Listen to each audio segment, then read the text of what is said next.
Today I'm going to be talking about long-lived secrets.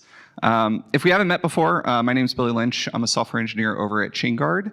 ChainGuard, if you're not familiar with us, we deliver hardened, secure, production-ready builds for open source that you use. Not only containers, but containers, VMs, libraries, whatever you need, we probably have it in order to help your team ship faster, more securely, and safer. I'm a software engineer. I'm also a maintainer for a bunch of open source projects in the OpenSSF and sort of the extended cloud native ecosystem. And so long-lived credentials, let's talk about them. This is a LinkedIn post from our CTO, Matt, a couple months ago, and some of you might have already seen this. But basically, he sort of lamented that one of the things about SALSA, if you're not familiar, stands for Supply Chain Levels for Software Artifacts. I think I got that right. Basically, it's a set of levels for guiding you for how to secure your deployment pipelines for software supply chain security. And one of the things that we noted was missing was basically language around using short-lived credentials for your build pipelines.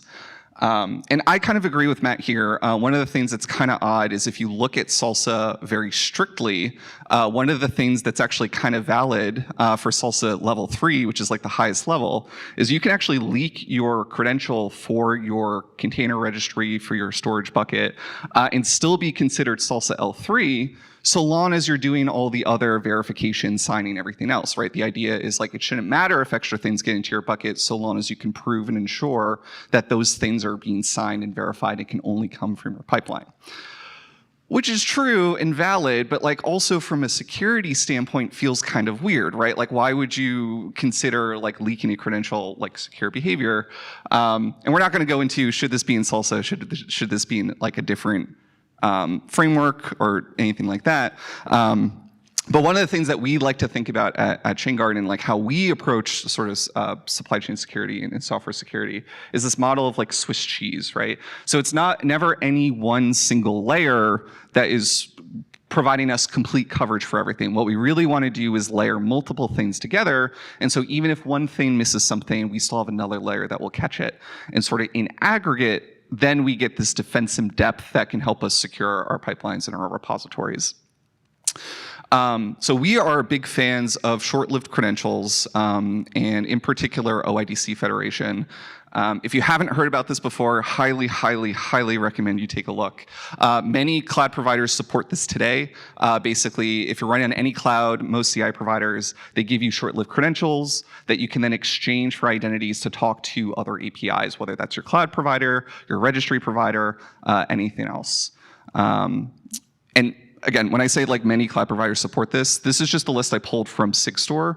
Sigstore operates in a very similar manner if you've ever used Sigstore keyless signing. This is not a complete exhaustive list. These are just some examples, some logos I pulled. So these are providers that will give you short-lived credentials that you don't have to manage, you don't have to provision. They're tied to your workload. They're short-lived, so even if they do get leaked, the amount of time where you might have exposure is going to be very short. And so these are credentials that we prefer for all of our pipelines. We would love to see more adoption across the industry. I just want to take a moment to highlight some of the work that's being done in the OpenSSF. We are big fans, in particular the Securing Software Repositories Working Group and the Trusted Publishers work. So shout out to PyPI, Ruby Gems. They've been doing a lot of great work for what they call trusted publishers, which does this model of using short-lived credentials where you can specify, hey, this is the identity I expect to publish, and you never have to manage a long-lived token ever. This is something we believe in at ChainGuard as well for all of our products. This is something, the short-lived credentials is a model that you can use across all of our products, containers, VMs, libraries, in order to authenticate. And it's actually what we prefer most of our customers to use. Wrapping up, because I don't have a lot of time here, basically it's 2025. No one should be using long-lived access tokens for accessing their storage buckets, registries, stuff like that.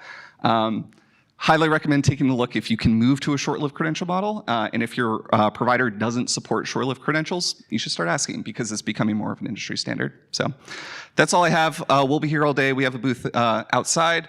Happy to answer any questions about how we approach things at ChainGuard or how you might be able to adapt us to your own pipelines. So thank you so much.